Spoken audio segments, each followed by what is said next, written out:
twongeye kubaramutsa mwebweho mwese muri muherereye ngo mugire amahoro y'Imana. Ni wa musore wanyu nk'uko bisanzwe Ntungane Jonathan, usanzwe bagezaho ya magambo meza kabisa y'ubwenge. Dukomeje gushimira abantu bakomeje gukora subscribe, comment, no kuri muri abantu b'agaciro cyane, tubifata muri kundi baza imitima yacu. Rero uyu munsi noneho twashimye ko tuvanga indimi kugira ngo n'abantu wenda batumva ikinyamurenge bajye babasha gusobanukirwa at least nibyo tuvuga. Rero tudatinze dukomeje cyane gushimira abantu nyine mukomeje kuduha umwanya wanyu kugira ngo muze mubana natwe buri munsi waremwe n'Imana uko twa-uploadinze ikiganiro mukabasha kukiviewinga. May God bless you. Rero ikiganiro cy'uyu munsi kiragira giti: wizera kujya mu modoka muri bus mu Cyongereza utazi umushoferi uri bugutwara, cyangwa se wizera gufata moto cyangwa se ikindi kinyabiziga cyose wahisemo gutega cyangwa se wahisemo kugutwara utamuzi, utanamusobanukiwe, ukizera kujya mu ndege muri plane utazi pilot cyangwa se utazi abandi bantu bagenda bakora protocol mu ndege, ukemera kugutwara. Cyangwa se ukizera kujya mu bwato utazi captain w'ubwo bwato, ukemera akagutwara, kandi ni ikintu uzi ko cyakwica, ariko ukavuga ati warabizuye nyine, warabimenyereye, uravuga ati ni ibisanzwe nyine kuko wabivugize ibisanzwe.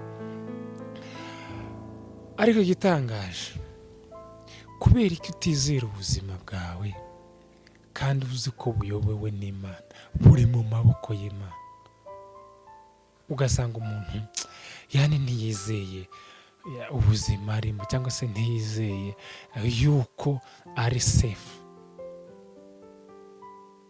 Kora ibyo ukora byose byawe, ibindi byose birekera Imana, aba ariyo iba umuyobozi. Ibindi byose bishyire mu maboko y'Imana, andi witurize, wiryamire, wizere gusa. Uko wizera kujya mu modoka, uko wizera kujya mu ndege, uko wizera gufata ubwato, aba ari nako wizera, kwa kundi ujya wicara witurije rwose ukumva nta kibazo.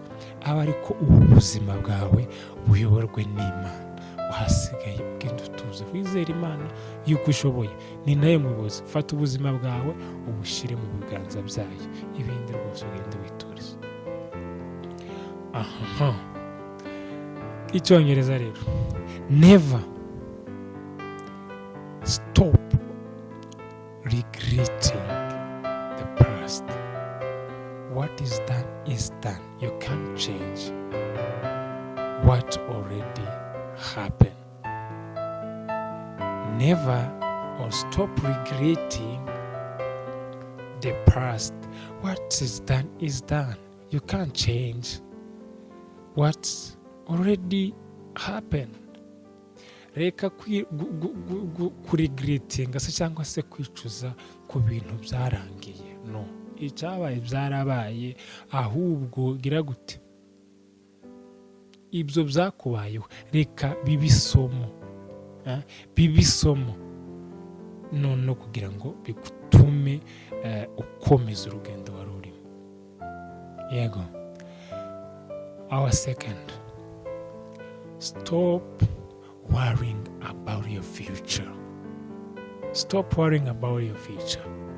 Free yourself worrying about your unknown future.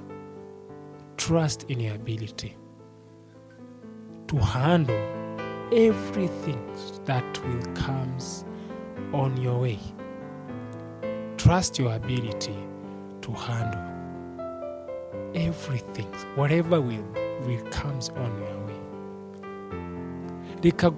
Reka kugira ubwoba bw'ejo hazaza, ishyire mu mutuzo rwose, ihe umutekano, ihe amahoro iha amahoro, ahubwo wizerere mu bushobozi ufite.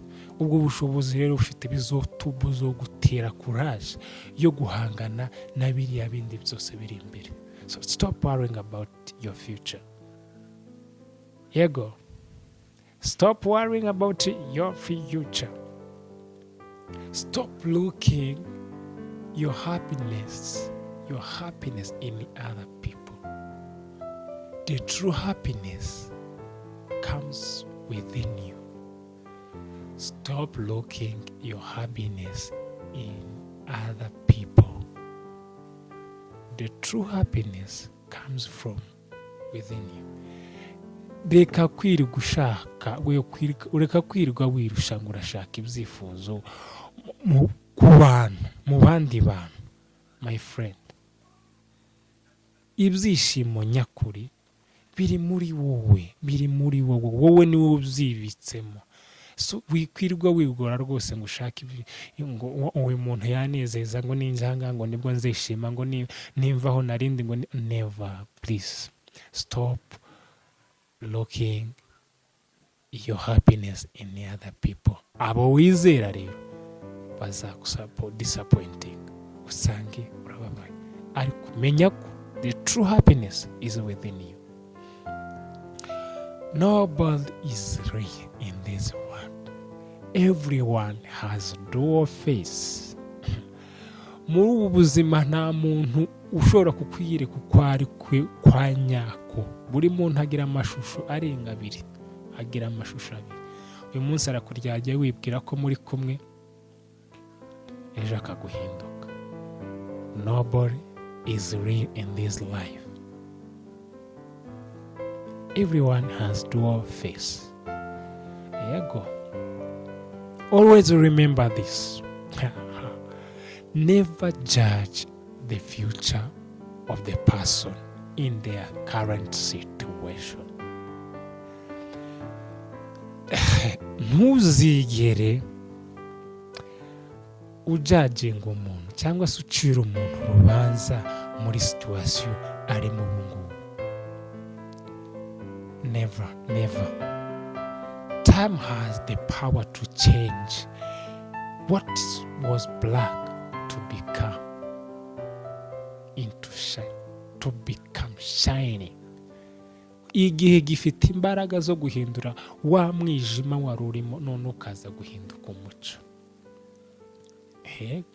Never judge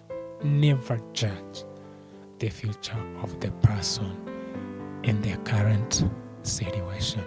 Time has power to change what was black to become shining. Please don't judge. Always learn to survive alone.